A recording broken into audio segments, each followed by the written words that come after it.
বিসমিল্লাহির রহমানির রহিম। প্রিয় শিক্ষার্থীবৃন্দ, আজকে আমরা আমাদের প্রথম চ্যাপ্টার গ্যাসিয়াস স্টেট, সেই চ্যাপ্টার থেকে কিছু ম্যাথমেটিক্যাল প্রবলেম আমরা দেখব এবং সলভ করার চেষ্টা করব। চলো শুরু করি। ম্যাথমেটিক্যাল প্রবলেমগুলো সলভ করার জন্য এই চ্যাপ্টার থেকে আমাদের কিছু বিষয় জেনে নিতে হবে। যেমন, যদি কখনো ডিগ্রি সেলসিয়াস টেম্পারেচার থাকে, তাহলে সেই ডিগ্রি সেলসিয়াস টেম্পারেচারের সঙ্গে 273 যোগ করলে আমরা ক্যালভিন স্কেল পাবো। যেমন 0 ডিগ্রি সেলসিয়াস, তাহলে 0 + 273। যদি 10 ডিগ্রি সেলসিয়াস হয়, তাহলে 10 + 273, 283 ক্যালভিন। যদি কখনো স্ট্যান্ডার্ড টেম্পারেচার এবং প্রেশারের কথা বলে, তাহলে তোমরা ধরে নিবে যে তাপমাত্রা হচ্ছে 273 ক্যালভিন, চাপ হচ্ছে 1 এটিএম অথবা 760 মিলিমিটার অফ মার্কারি প্রেশার, এবং গ্যাস কনস্ট্যান্ট হিসেবে যে আর এর ভ্যালু রয়েছে সেটা আমরা ব্যবহার করব 0.082 লিটার এটিএম পার মোল পার কেলভিন। তো এই চ্যাপ্টার থেকে সমাধান করার জন্য আমাদের বয়েলস ল যেটা রয়েছে P1 V1 P2 V2, এই সূত্রটা আমরা ব্যবহার করব। চার্লস ল V1/T1 V2/T2, এবং বয়েল এবং চার্লসের সমন্বয়ে যে সূত্র, যেটাকে আমরা কম্বাইন্ড সূত্র ল বলি, P1 V1/T1 = P2 V2/T2। Finally আমাদের আইডিয়াল গ্যাস ইকুয়েশন, যেটা বয়েলস ল, চার্লস ল এবং অ্যাভোগাড্রোস ল তিনটি সমন্বয়ে গঠিত, PV = nRT, এই সমীকরণটি ব্যবহার করব। Problem 1. A gas occupies 2 liter at a pressure of 1 atm. What will be the volume of the pressure is increased to 4 atm? তো তোমরা এখানে দেখতে পাচ্ছ যে একটা গ্যাস 1 এটিএম চাপে 2 লিটার আয়তন দখল করে। যদি এই গ্যাসের চাপ 4 এটিএম করা হয়, তাহলে আয়তন কত হবে? সো আমাদের P1 হচ্ছে 1 এটিএম এবং ওই চাপে আয়তন হচ্ছে আমাদের V1 = 2 লিটার। এখন P2 আমাদের ইনক্রিজ করা হয়েছে এই প্রবলেমে 4 এটিএম, তাহলে V2 = কত? তো খুব সহজে আমরা যদি বয়েলস ল এখানে অ্যাপ্লাই করি, P1 V1 = P2 V2, তো এখান থেকে তোমরা V2-র মান বের করবে। V2-র মান হবে 0.5 লিটার। তোমরা ক্যালকুলেশনটা তোমরা করে নিবে। Problem 2. A high pressure oxygen tank has a volume of 10 liter and is pressurized to 150 atm. If the gas is released into a large bag at 1 atm, what volume will it occupy? ঠিক same অঙ্ক। এখানে বলা হচ্ছে 150 এটিএমে যে গ্যাসের আয়তন সেটা হচ্ছে 10 লিটার। তাহলে 1 এটিএমে ওই গ্যাসের আয়তন কত? অনুরূপভাবে আমরা P1 = 150, এখানে আমরা দেখতে পাচ্ছি P1 = 150 এবং V1 হবে 10 লিটার।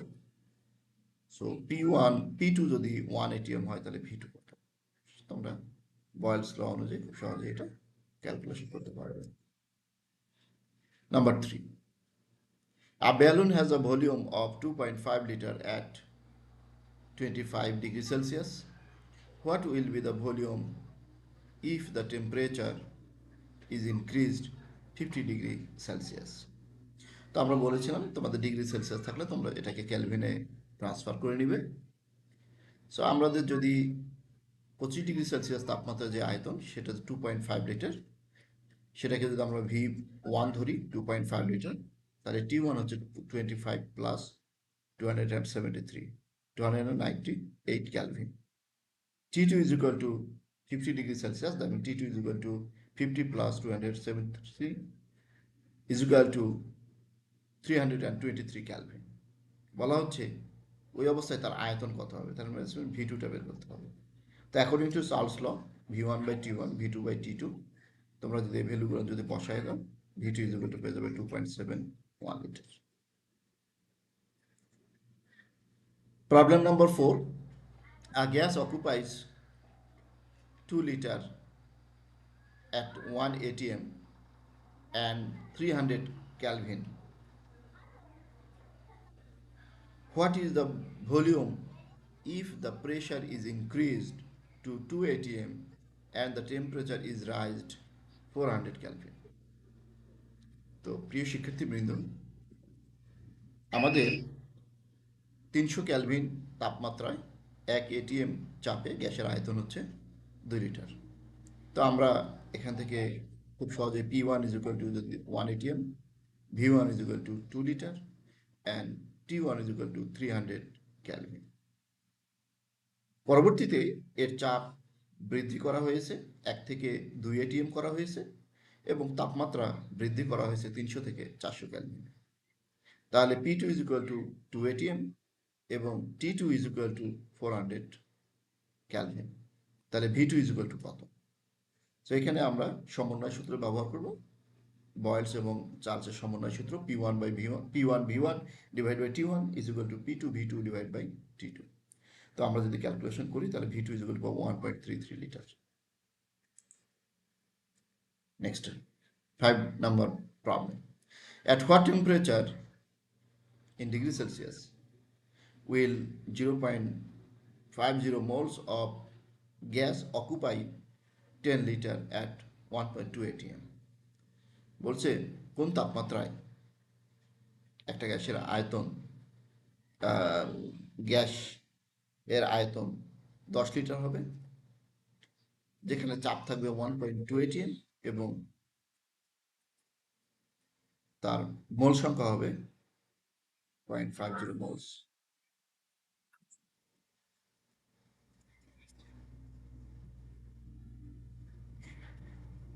তো আমরা জানি PV is equal to,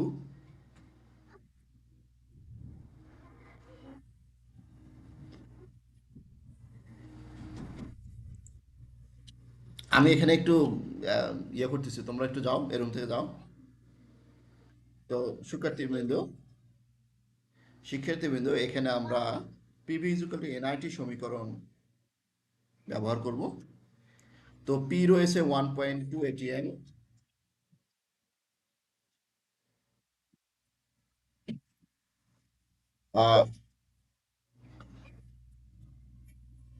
এখান থেকে বের হও, আমি একটু কাজ করতেছি, যাও যাও আম্মু। তো এখানে P এর মান হচ্ছে 1.2 atm, V হচ্ছে 10 litre, N is equal to, আমরা দেখছি হচ্ছে এনটা আমাদেরকে বের করতে হবে, এখানে একটু ভুল হয়েছে, sorry, N is equal to 0.50 মোল, এটা এনটা হবে 0.50 মোল এবং টিটা আমাদেরকে বের করতে হবে, এটা একটু ভুল রয়েছে, এটা হবে N is equal to 0.50 মোল। তো এখান থেকে আমরা PV is equal to NRT, P এর মান আমাদের জানা, V এর মান জানা, N এর মান হচ্ছে 0.50 মোলস। সো টি এখান থেকে আমরা খুব সহজেই পেয়ে যাবো। মোলার গ্যাস ধ্রুবক আর এর মান ব্যবহার করবো 0.0821। 6 number problem. A chemist collects a sample of an unknown noble gas in a 2.50 liter container. The gas has a mass of 4.49 grams at the temperature of 300 Kelvin. The pressure inside the container is measured at 1.10 atm. কি চেয়েছে? একটা unknown Nobel gas, তাই না? একটা unknown Nobel gas. তাহলে এই unknown Nobel গ্যাসটা কি, এটা আমাদেরকে বলতে হবে।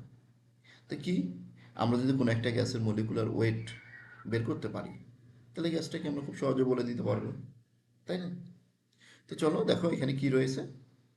গ্যাসটির ভর দেওয়া আছে, M is equal to 4.49 গ্রাম, এবং ভলিউম দেওয়া আছে 2.50 লিটার, টেম্পারেচার দেওয়া আছে 300 ক্যালভিন এবং প্রেশারও দেওয়া আছে P is equal to 1.10 atm. So আমরা জানি PV is equal to nRT, তো n is equal to আমরা জানি m by capital M, যেখানে m হচ্ছে weight of gas and the m হচ্ছে ক্যাপিটাল M হচ্ছে মলিকুলার ওয়েট অফ গ্যাস। সেখান থেকে মলিকুলার ওয়েট আমরা বের করব। এখান থেকে যদি আমরা প্রত্যেকটা ভ্যালুগুলো বসিয়ে দিই তাহলে আমরা পাবো আনসার পাবো 40.21 গ্রাম পার মোল। এখন জানো নিষ্ক্রিয় গ্যাসগুলোর তোমরা ভর জানো, নিয়নের ভর হচ্ছে 40, সরি নিয়ন আর্গন, এখানে হিলিয়াম, নিয়ন, আর্গন।